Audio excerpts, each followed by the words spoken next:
तुम्हाला तुमच्या computer skills upgrade करायच्या आहे? दिशा कम्प्युटर इन्स्टिट्यूट घेऊन आले आहेत महा डिस्काउंट ऑफर।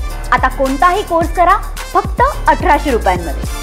परळी बीडमध्ये पुन्हा एकदा गुन्हेगारी डोकं वर काढते असं चित्र सध्या समोर येत आहे। शिवराज दिवटे याला मारहाण झाल्यानंतर धनंजय मुंडे यांनी देखील त्यांची भेट घेतलेली आहे आणि ह्या सगळ्या प्रकरणाबद्दल अंजली दमनिया यांनी यापूर्वीच भाष्य केलं होतं। आपल्यासोबत आपण यांच्याशी बोलणार आहोत। आज स्वतः अजितदादा पवार बीडमध्ये जात आहेत, गुन्हेगारीचा आढावा घेत आहेत। कसं पाहता याकडे?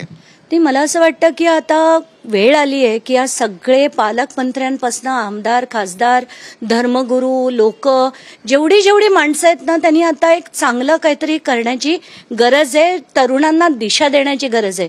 मी हे मागच्या प्रेस कॉन्फरन्समध्ये पण म्हटलं होतं की पूर्वीच्या मुलांना अब्दुल कलाम, मनमोहन सिंग यांच्यासारखी त्यांच्यापुढे उदाहरणं होती। आताच्या लोकांपुढे जर धनंजय मुंडे आणि वाल्मिक कराड सारखी उदाहरणं असली तर तरुण पिढीला त्यातनं शिकण्यासारखं काहीच नाहीये। तर आता एक दिशा देण्याची गरज आहे।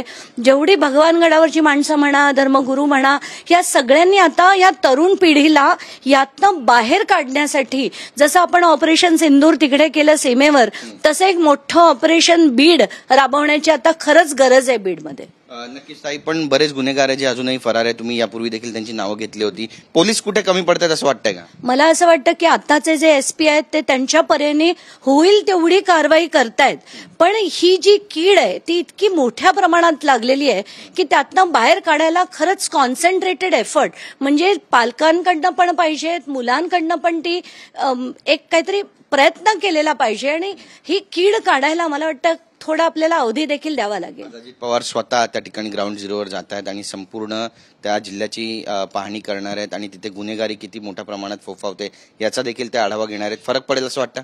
नाही, फरक पडायला हवा आणि पडावा अशी अपेक्षा देखील आहे, पण आत्ताच्या घटकेला जी परिस्थिती आहे, म्हणजे आपण हेच जे प्रकरण आहे, मला शुक्रवारपासून ॲटलिस्ट 8 ते 10 लोकांनी तेच व्हिडिओ पाठवले। त्यानंतर मला समोरच्या बाजूचे व्हिडिओ आले, मग कळतंय की ती आपसातली भांडणं होती।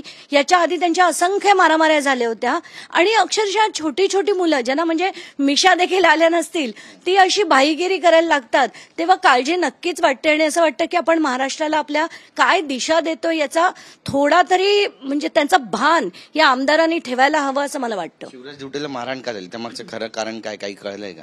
नाही, त्याच्यात आधी एका गँगनी तिथल्या एका गावातल्या महिलांना आणि मुलींना ते बरेच दिवस ते छेड काढत होते। त्याच्यातल्या एका माणसावर त्यांनी कोयता मारण्याचा पण प्रयत्न केला, त्याच्यावर डूक धरून मग त्याला उचलून गावात नेऊन मारण्यात आलं असं सांगण्यात येते। खरं काय खोटं काय ते आपल्याला इथे बसून कळत नाही, पण अशा असंख्य गोष्टी तिथे सतत चालत असतात।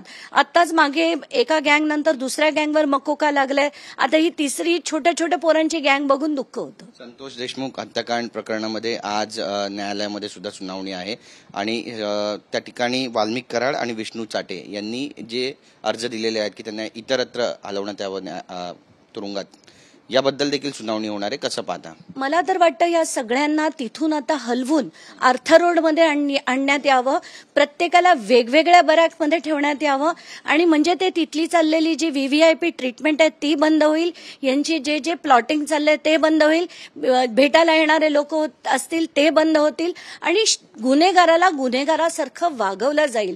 आता मला वाटतं हे करण्याची अतिशय गरज आहे। बीड कारागृहामध्ये रवानगी करण्याबाबतची सुनावणी कसं? आता कुठे रवानगी करायची हे नक्कीच गुन्हेगार ठरवू शकत नाही, ते गृहमंत्र्यांनी ठरवावं असंच मला वाटतं। नक्कीच, पण ज्यांना मारहाण झाली त्यांची आता भेट घेतली आहे, दिवटे यांची भेट घेतली आहे धनंजय मुंडे यांनी, कसं पाहता याकडे? मला वाटतं पहिलं धनंजय मुंडेंना आत्मपरीक्षण करण्याची गरज आहे।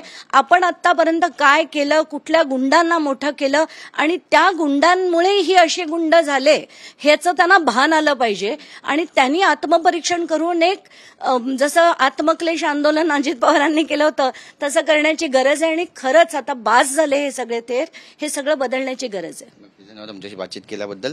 तर धनंजय मुंडे यांनी आत्मक्लेश आंदोलन करण्याची खरं तर गरज आहे असा टोला लगावला अंजली दमनिया यांनी।